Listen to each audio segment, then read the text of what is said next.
Paz do Senhor, irmãos e irmãs. Se você tem um chamado de Deus na sua vida, uma promessa de ser um pregador ou pregadora, ou até mesmo se você já tem um ministério, leve o seu ministério a sério, venha se capacitar ainda mais na palavra de Deus e aprender os detalhes das Escrituras, os mapas das cidades da Bíblia, os costumes e culturas típicas daquela época e muito mais. Acesse o nosso site que está na descrição e conheça o nosso treinamento, que irá fazer você se aprofundar ainda mais nos textos bíblicos.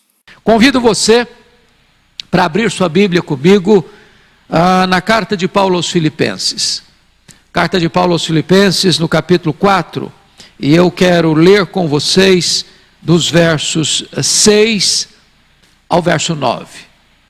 Então, você que está aí na sua casa, pegue a sua Bíblia, por favor, ligue o seu smartphone aí no aplicativo onde você tem a sua Bíblia, e vamos ler juntos, vamos acompanhar esta leitura e depois a exposição desse texto.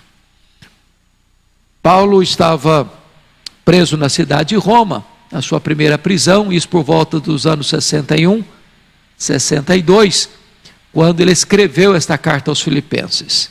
E aqui no último capítulo desta carta, ele diz assim no verso 6, não andeis ansiosos de coisa alguma. Em tudo, porém, sejam conhecidas diante de Deus as vossas petições, pela oração e pela súplica, com ações de graças. E a paz de Deus, que excede todo o entendimento, guardará o vosso coração e a vossa mente em Cristo Jesus. Finalmente, irmãos, tudo que é verdadeiro, tudo que é respeitável, tudo que é justo, tudo que é puro, tudo que é amável, tudo que é de boa fama, e se alguma virtude há, e se algum louvor existe, seja isso que ocupe o vosso pensamento. O que também aprendestes, e recebestes, e ouvistes, e vistes em mim, isso praticai, e o Deus da paz será convosco. Bom, o apóstolo Paulo está tratando aqui de um assunto que é a agenda do dia do brasileiro, nesses dias de uma comoção nacional, em virtude dessa pandemia que surgiu na China, dali vai para o Irã, dali se espalha para outros países asiáticos, chegando na Europa, chegando na América do Norte, chegando agora na América Latina, já chegando também na África, e hoje já atingindo mais de 160 nações do mundo. É o problema da ansiedade. Esse é um problema tão comum, tão democrático, que atinge pessoas de todas as classes, de todos os estratos sociais, de todas as faixas etárias, de todos os credos religiosos. Eu não sei como é que você está lidando com este problema aí dentro da sua casa. Talvez o medo, que nós chamamos talvez aqui de ansiedade ou preocupação. Os empresários estão preocupados, e com certa razão. Seus produtos não estão sendo escoados.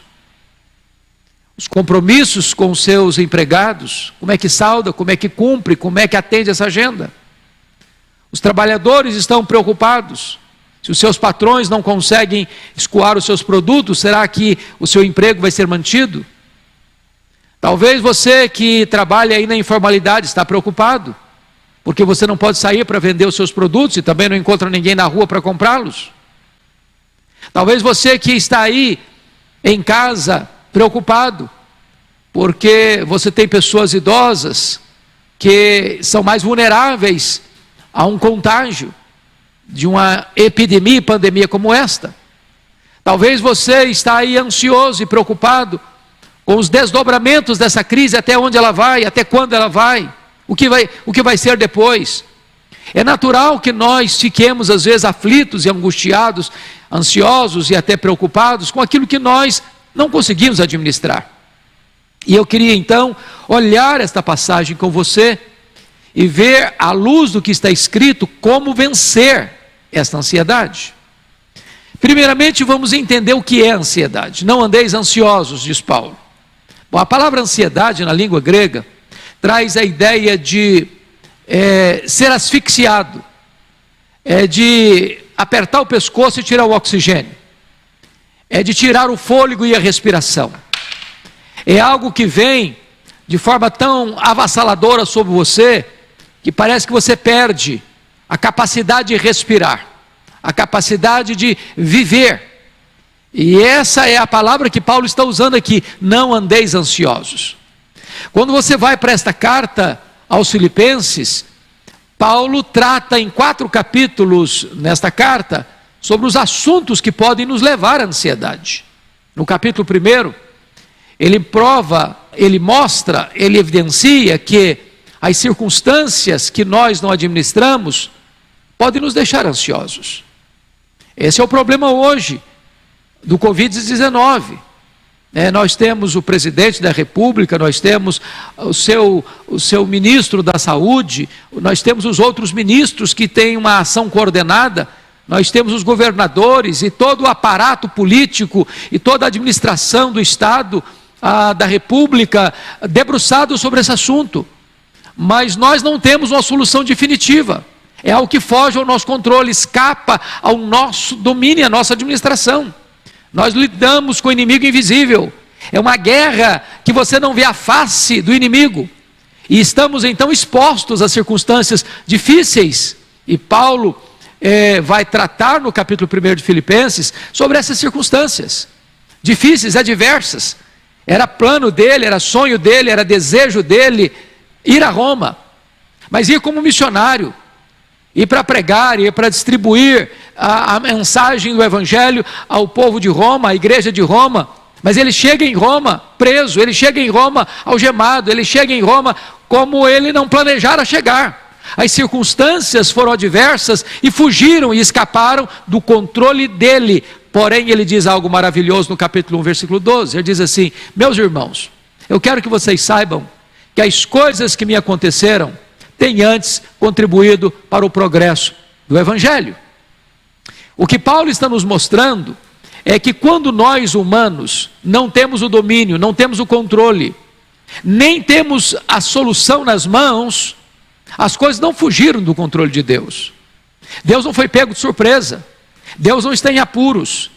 Deus não está lá sentado no trono, ansioso, não sabendo o que fazer, perdendo as rédeas. Não, absolutamente não. O que nós cremos é que, por mais dolorosa que seja essa providência, Deus continua no controle. Deus sabe o que está fazendo.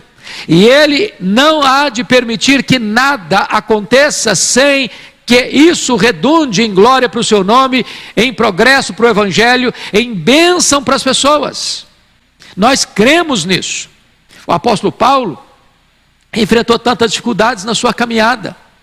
Ele foi perseguido em Damasco, ele foi rejeitado em Jerusalém, ele foi esquecido em Tarso, ele foi apedrejado em Listra, ele foi açoitado em Filipos, ele foi escorraçado em Tessalônica, ele foi enxotado em Bereia, ele foi chamado de tagarela em Atenas, ele enfrentou problemas de oposição em Corinto, a ponto de chamá-lo de impostor, enfrentou feras em Éfeso, ele foi preso em Jerusalém, ele foi completamente acusado em Cesareia, ele enfrentou um naufrágio para Roma, ele foi picado por uma cobra em Malta, ele chega em Roma preso e algemado. Mas ele diz assim: eu quero que vocês saibam de uma coisa: as coisas que me aconteceram têm antes contribuído para o progresso do Evangelho. Então entenda isso, meu amado irmão e irmã. Deus está no controle e não permita que as circunstâncias que nós não administramos roube a sua alegria, tire a sua paz e encha o seu coração de medo e ansiedade. Entenda uma coisa: as circunstâncias estão debaixo do controle das mãos providentes de Deus. Segunda coisa que pode produzir ansiedade no nosso coração está lá no capítulo 2, são os problemas de relacionamento. E Paulo, no capítulo 2, versículo 5, ele diz: tende em vós o mesmo sentimento que houve também em Cristo Jesus. Sobretudo nessa hora em que as famílias estão, de certa forma, em quarentena. É curioso isso, porque nós estamos vivendo um mundo de tanta mobilidade, e cada um com a sua agenda, cada um com o seu horário, cada um com o seu compromisso, E às vezes a família sai de casa cedo, retorna para casa tarde, e não há diálogo, e não há conversa, e não tem tempo para estar juntos. E o fato de estar junto agora vai ser um aprendizado, ou um reaprendizado. Porque pode gerar estresse, pode gerar conflito, pode gerar tensão. Até porque todos estão, de certa forma, com a carga emocional muito grande. Então é hora de você estar muito atento para que o fato de você estar dentro da sua casa, talvez o dia inteiro, por 15 dias ou até mais, não estresse vocês, não desgaste vocês, não leve vocês a uma tensão, a um conflito, a um enfrentamento desnecessário que vai agravar a ansiedade, o temor, a preocupação, a angústia no seu coração. Quando Paulo escreve sobre isso, é porque na igreja de Filipos havia tensões, havia partidarismo, havia vanglória, havia irmãos que só pensavam nele mesmos, haviam pessoas que não tinham capacidade de olhar para o outro com misericórdia, com doçura, com graça. E nós precisamos aqui distensionar os nossos relacionamentos. Nós precisamos aqui olhar para a vida com os óculos do outro, com as lentes do outro, para que nós não sejamos egoístas e não queiramos que o mundo gire ao nosso redor. Você, eu, não somos o centro do universo. A linha de comportamento cristão é Deus primeiro, depois o outro, só então eu. Então Deus vem em primeiro lugar, depois vem o outro, depois o eu. Porque se você colocar o eu na frente, você vai ter tensão dentro da sua casa, você vai ter motivos de ansiedade aí dentro do seu lar. Então Paulo está dizendo, não andeis ansiosos. Mas no capítulo 3, Paulo vai mostrar uma outra razão para gerar ansiedade no nosso coração, que é a preocupação com as coisas materiais. Ele diz isso lá no capítulo 3, verso 19. Algumas pessoas só se preocupam com as coisas terrenas. E eu sei que este é um momento de grande angústia. Eu estou com 61 anos, eu não me lembro de uma crise tão aguda, tão abrangente, quanto a que estamos vivendo esses dias. E talvez, eu não conheço nenhum momento da história, pelo menos nos últimos tempos, onde nós tivéssemos que enfrentar uma crise tão ampla, e de todo mundo está sofrendo os esbarros da economia. O crescimento do país vai cair, os prejuízos vão ser enormes. Isso é uma realidade, é uma constatação. E se nós não tomarmos cuidado, os esbarros financeiros, os embates que o governo, que a economia do nosso país e a economia global, ou das grandes empresas, ou das médias empresas, ou das pequenas empresas, ou de você como cidadão, pode deixar você muito ansioso. Como é que vai ser? O que será? Como é que eu vou administrar isso? Os meus recursos vão desidratar, vão enxugar, e como é que eu vou lidar com isso? Então, preste bem atenção, não permita que coisas materiais, ou a preocupação com as coisas materiais, roube de você a sua paz, a sua alegria, o seu equilíbrio emocional, a sua confiança em Deus. Então, é nessa conjuntura desta carta, que parece estar pintando exatamente o quadro que o Brasil está vivendo, que o mundo está vivendo, é que Paulo vai escrever assim: não andeis ansiosos de coisa alguma. Não é de algumas coisas, não andeis ansiosos de coisa alguma, inclusive o Covid-19, inclusive a pandemia, inclusive a situação de quarentena. Não andeis ansiosos, é a ordem de Deus, isso é um mandamento de Deus. Agora, a pergunta é, ok, mas como é que eu posso fazer para não ficar ansioso? Qual é o tratamento de Deus? Qual é o remédio de Deus? Qual é a receita de Deus para eu lidar com a ansiedade? Então Paulo vai nos mostrar aqui alguns caminhos para nós vencermos a ansiedade. Primeiro, no versículo 6, ele diz que você vence a ansiedade quando você aprende a orar corretamente. Veja você o que ele diz: não andeis ansiosos de coisa alguma. Em tudo, porém, sejam conhecidas diante de Deus as vossas petições, pela oração e pela súplica com ações de graça. Então, Paulo está mostrando para nós que você vence a ansiedade quando você aprende a orar corretamente. E o que é orar corretamente? Paulo vai usar 3 palavras muito importantes aqui para definir oração. A palavra oração que ele usa é a mesma palavra no grego para adoração.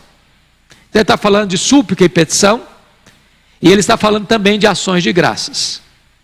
Então, preste bem atenção nisso. Você adora a Deus por quem Deus é. Você dá graças a Deus pelo que Deus faz. E você suplica a Deus porque Ele é seu Pai.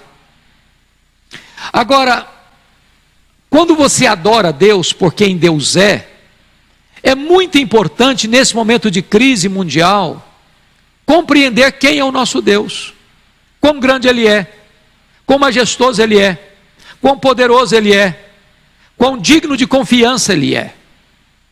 Porque se a sua visão de Deus for uma visão humanizada, limitada, você não terá uma âncora firme nas tempestades da vida. Quem é o seu Deus? Quando o profeta Isaías estava pensando sobre isso, ele diz: o meu Deus é aquele que mede as águas na concha da sua mão, é aquele que pesa o pó das montanhas em balança de precisão, é aquele que mede os céus a palmos, é aquele que espalha as estrelas no firmamento, e por ser forte em força e grande em poder, quando as chama pelo nome, nenhuma delas vem a faltar.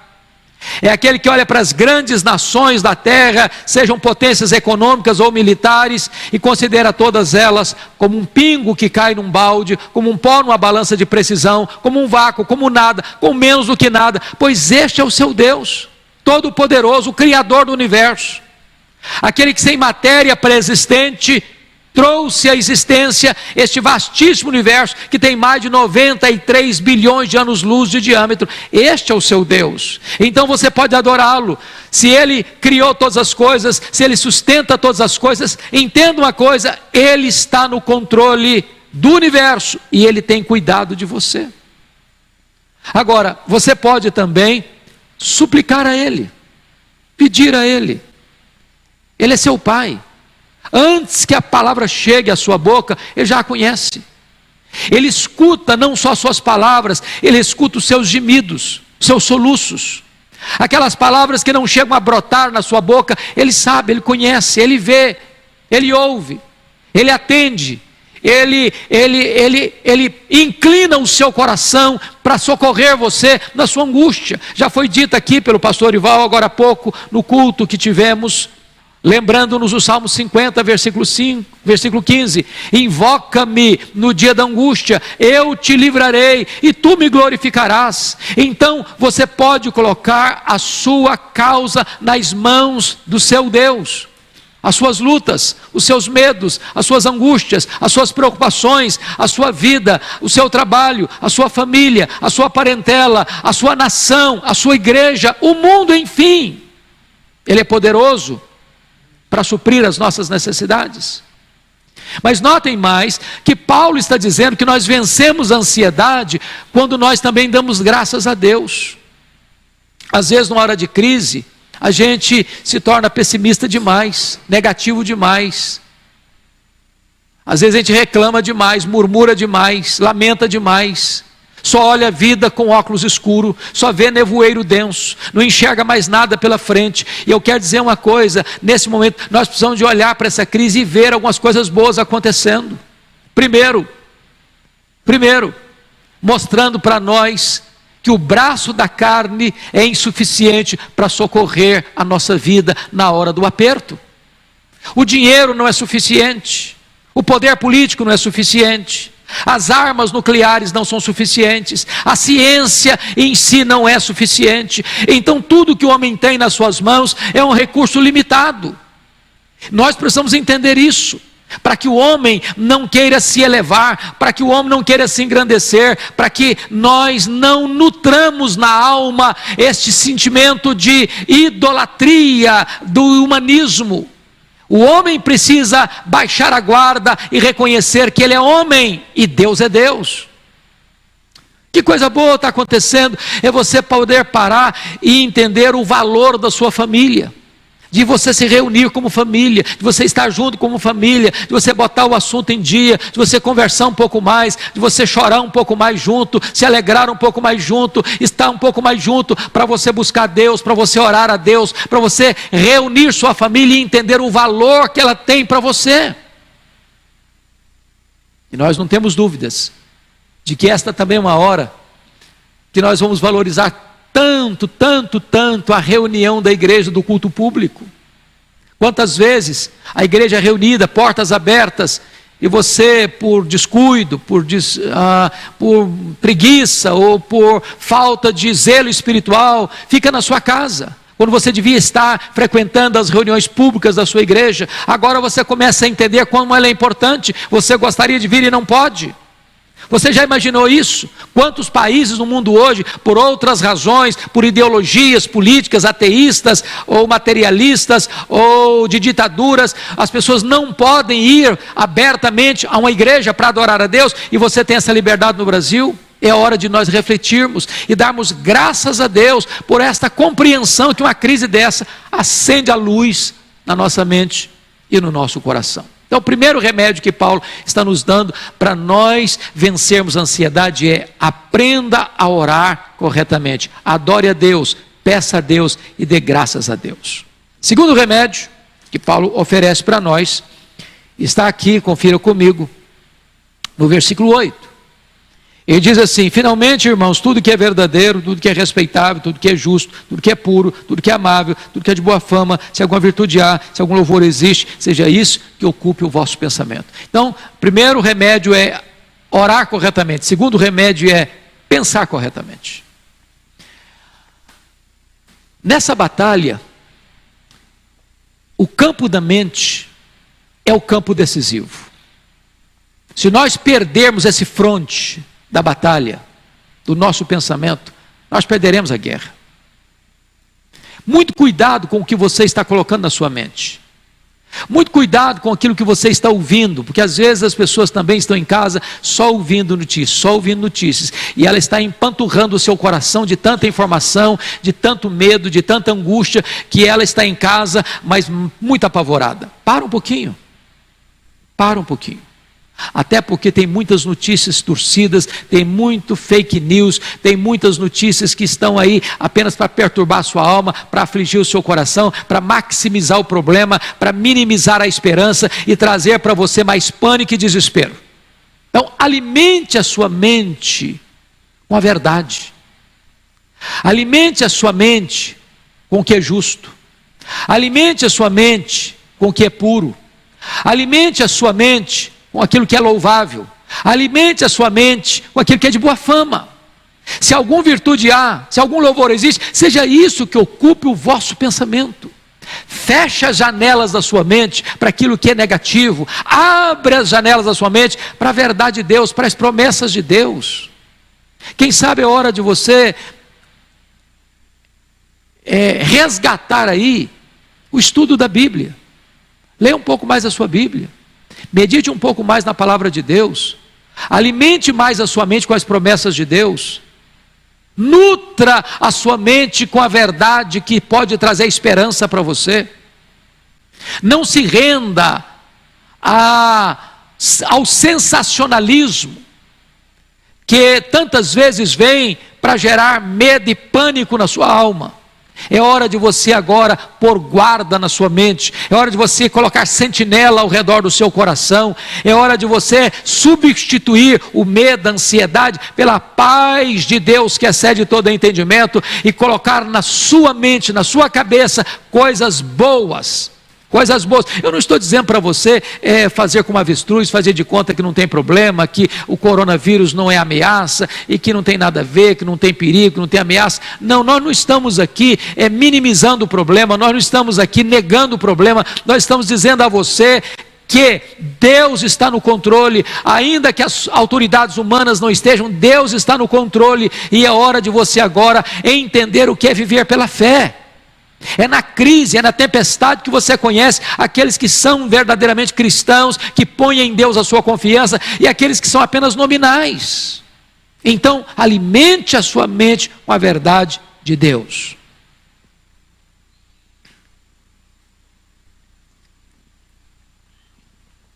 Mas em terceiro e último lugar, como é que você pode vencer a ansiedade? Primeiro, orando corretamente. Segundo, pensando corretamente. Terceiro, agindo corretamente. Olha o versículo 9. Está escrito o seguinte: o que também aprendestes, e recebestes, e ouvistes, e vistes em mim, isso praticai, e o Deus da paz será convosco. Nós precisamos conhecer a verdade, mas nós precisamos, sobretudo, praticar a verdade. Conhecer é fundamental, é o primeiro passo, mas não fica aí. Se você apenas conhecer e não colocar isso em prática, isso não vai ajudar você na hora da crise. É preciso que você comece a viver, a pôr em prática aquilo que você sabe. A nossa fé não é mística, a nossa fé não é uma fantasia, a nossa fé não é uma ficção, não é uma quimera, não é um sonho translocado. A nossa fé está ancorada num objeto que não se abala, é o próprio Deus. Então, é hora de você crer que o que Deus promete na sua palavra, Ele cumpre. Que o que Ele diz é digno de inteira confiança. Então, agora é hora de você pôr em prática aquilo que você já viu, aquilo que você já ouviu, aquilo que você já aprendeu. Então põe isso em prática agora e descanse o seu coração. Aquiete a sua alma. Não permita que a ansiedade estrangule você. A ansiedade é inútil, ela é prejudicial, ela é um sintoma de incredulidade. É hora de você ter uma fé simples, como uma criança, que confia sem duvidar. É hora de você descansar nos braços do Pai. É hora de você aquietar a sua alma nos braços do Deus eterno. Porque quando você não tem mais forças para caminhar, Ele carrega você no colo. Se você enxergar algumas marcas na areia, não são dos seus pés, são do seu Redentor que caminha com você e carregando você nos seus braços eternos. Que Deus abençoe o seu coração. E Paulo vai concluir esse assunto remetendo-nos ao versículo 7. Quando você lida com a ansiedade da maneira correta, orando corretamente, pensando corretamente, agindo corretamente, em vez da ansiedade, você experimenta a paz de Deus, que vem guardar sua mente e seu coração em Cristo Jesus. A palavra guardará aqui é montar guarda, é montar sentinela. Deus vem e monta uma sentinela ao redor da sua cabeça. Deus vem e monta uma sentinela ao redor do seu coração. E quando a ansiedade tenta entrar, quando a ansiedade tenta furar esse bloqueio, quando a ansiedade vem para atacar você pelos flancos da sua vida, a paz de Deus, ela que está guardando a cidadela da sua mente e a cidadela do seu coração, a sua razão e o seu sentimento, ela protege você, ela guarda você, e você então não é atingido pela ansiedade estranguladora. O que Paulo está dizendo para você e para mim é que você pode, em vez de ansiedade, experimentar a paz de Deus. E lá no versículo 9, ele diz que você terá também a companhia e a presença do Deus da paz. Então você terá a paz de Deus e você terá o Deus da paz com você. Nesses dias de tanta aflição na nação brasileira e no mundo, eu quero encorajar então você a não ficar ansioso. Ao contrário, eu quero encorajar você a desfrutar de forma maiúscula, superlativa e plena a paz de Deus e caminhar com o Deus da paz. O Deus da paz estará com você e com Ele vem a sua paz, que vai inundar o seu coração, vai inundar a sua mente e você passará por essa crise vitoriosamente para a glória de Deus. Paz do Senhor, irmãos e irmãs. Se você tem um chamado de Deus na sua vida, uma promessa de ser um pregador ou pregadora, ou até mesmo se você já tem um ministério, leve o seu ministério a sério, venha se capacitar ainda mais na palavra de Deus e aprender os detalhes das escrituras, os mapas das cidades da Bíblia, os costumes e culturas típicas daquela época e muito mais. Acesse o nosso site que está na descrição e conheça o nosso treinamento, que irá fazer você se aprofundar ainda mais nos textos bíblicos.